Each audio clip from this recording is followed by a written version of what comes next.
कमरदीन खेल और मलिक दीन खेल कौम के दरमियान ज़मीन के तनाज़े पर कमरदीन खेल कबाइल के मिशरान ने एक वीडियो जारी हुआ जिस पर कैप्टन ताहिर इस वाक़े के हवाले से मीडिया को आगाह कर रहे हैं।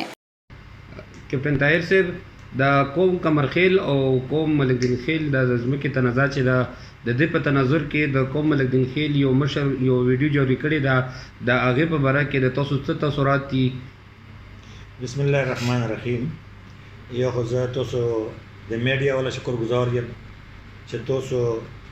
وخت راکړو او راغلو او رامونه دغې خبرې تفصیلا ریکویسټ وکړو. زه به داسې ووایم چې کوم مشر دا ویډیو د ملک خیل کوم جاري کړی رو دا یو ډېر معزز سړی دی او د هر چا خیرخواه دی، خو چونکې زه به صرف دومره ووایم د په باره کې چې د ده غلطي نه رو بلکې دله چې دا کم بیانات رسېدلي کم انفارمیشن چې دله رسېدلی دی دې کې به د منځ کې خیانات شوی دی. بالکل وقت ایسیچو شاه جهان فضل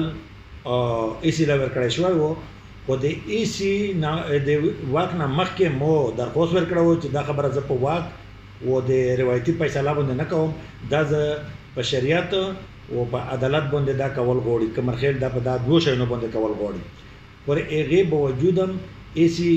مونږ هغه 4-5 شپې کسان پرشرایز کړل، ور هغو نه دستخطونه واخیستل، حالانکې هغه کې 4-5 قومي داسې کسان وو چې هغه پروفیشنل جرګې باز وو او 4-5 خو بالکل کې ویړکي ټایپ وو چې ټوله دنیا پیژني. پر هغې باوجود موږ لاړو په عدالت له سټمپ پر واخیسته په دا واک باندې په فیصله باندې نه د مو د قوم د یوه کس دستخط هم نشته رہی، صرف د ثالثانو دستخطونه لري په د فضل غني صاحب او د شاه جهان صاحب. او شاه جهان صاحب نام قوم چې پښتنه وکړه نو هغه باقاعده ایسي له درخواست ورکړو ورته وویل چې بالکل دا د ظلم فیصله ته وکړه، دا زه موله نه منظوره او دا زه نه منم.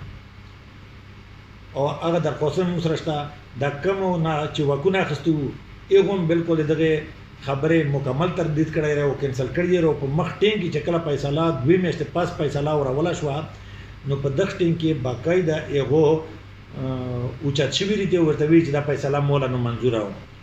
نو ایسي اوسیچو خو اول دا غلطي وکړه او فضل غني صاحب او شاه جهان صاحب چې په سټې آرډر کې د فیصله وکړه، حالانکې د عدالت سټې آرډر په چې په دې کې فیصله نه کېږي نه به حدبندي کېږي هېڅ به هم نه کېږي، دا به صرف او صرف عدالت په هغه باندې کېږي. بیا د هغې نه څه و دا هر څه چې وشول بیا مونږ سبوی ته پریس کنفرنس وکړو، ټول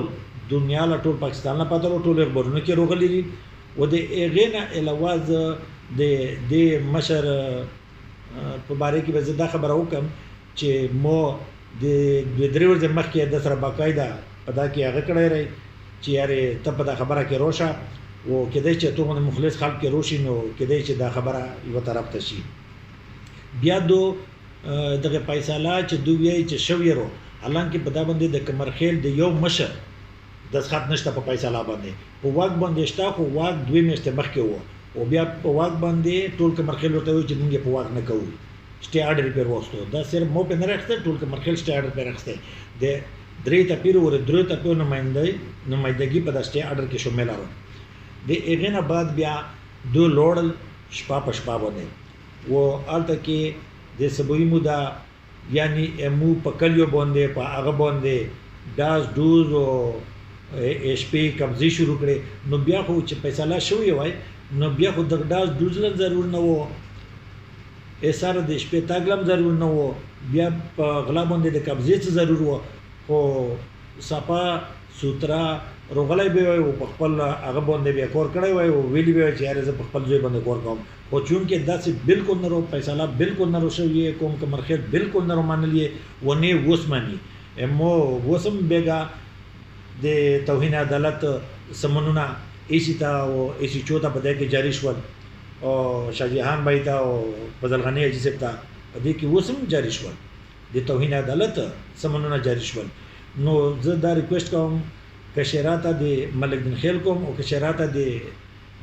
کمرخیل کوم چې دا د جنگونو او د ټوپکو وخت نه رہی، دا د عدالتي دلایلو وخت دی، دا د قرآن او سنت مطابق د فیصلو وخت دی د روایتي و د په پیسو او په رشوتونو باندې د کمې جرګې چې دا نه مخکې شوي دي او دشمنی جوړه کړې دي کور په کور ا دې نه مونږ تن شو ځکه مو زم شو او چې و زم شو نو حق لري چې دوړه کومه مونږ عدالت له رجوع کو کمرخیل الریډي کړی او دایره روشي د کمرخیل سره دا فیصله په عدالت باندې یا په قران او سنت پرونو کې ختم کی. تھینک یو ډیره مهرباني میډیو. ډیره مننه کیپټن طاهر صاحب.